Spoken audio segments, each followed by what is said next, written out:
சென்னை கடற்கரை முதல் தாம்பரம் வரையிலான மின்சார ரயில்கள் பகல் மற்றும் மாலை நேரத்தில் ரத்து செய்யப்பட்டதை அடுத்து காலையில் ஆயிரக்கணக்கான பயணிகள் தாம்பரம் நடைமேடையில் காத்திருந்தனர். தாம்பரம் ரயில்வே யார்டில் மேம்பாட்டு பணிகள் நடைபெற்று வருவதால் விரைவு மற்றும் மின்சார ரயில்களின் சேவைகள் மாற்றங்கள் செய்யப்பட்டுள்ளன. அந்த வகையில் கடற்கரை தாம்பரம் செங்கல்பட்டு தடத்தில் கடந்த 3ஆம் தேதி முதல் வரும் 18ஆம் தேதி வரை 63 மின்சார ரயில்கள் ரத்து செய்யப்பட்டுள்ளன. இதையடுத்து தாம்பரத்தில் இருந்து கடற்கரை செல்லக்கூடிய ரயிலில் பயணம் செய்வதற்காக ஏராளமான பயணிகள் ஏற முற்பட்டதால் தள்ளுமுள்ளு ஏற்பட்டது.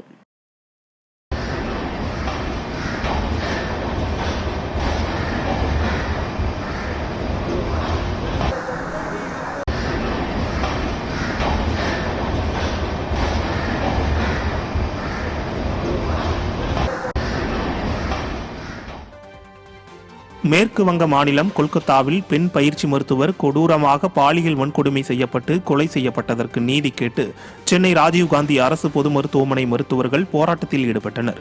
கடந்த 8ஆம் தேதியன்று நடந்த இந்த சம்பவத்திற்கு நீதி கேட்டு இந்திய மருத்துவர்கள் சங்கம் சார்பில் இந்தியா முழுவதும் மருத்துவர்கள் போராட்டம் நடத்தி வருகின்றனர்.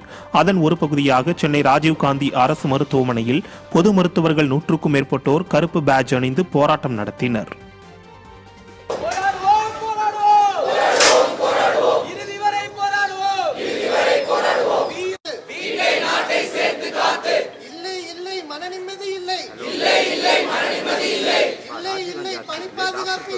டாக்டர்ஸ் எதுவுமே பார்க்காம ஃபேமிலியை விட்டுட்டு ரிலாக்ஸை விட்டுட்டு 24/7 ஒர்க் பார்த்துட்டு இருக்கோம். 24 hours 36 hours கூட இங்கே டியூட்டி பார்த்துட்டு இருக்கோம்.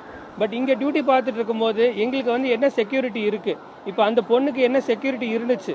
அந்த பொண்ணு எவ்வளோ கனவுகளோட வந்திருப்பாங்க. பட் இவ்வளோ அன்ஜஸ்டிஸ் நடந்து இவ்வளோ ப்ராப்ளம் நடந்திருக்கு அந்த பொண்ணுக்கு. இதெல்லாமே எடுத்துகிட்டு போகிறதுக்கு தான் இந்த ப்ரொடெஸ்ட்.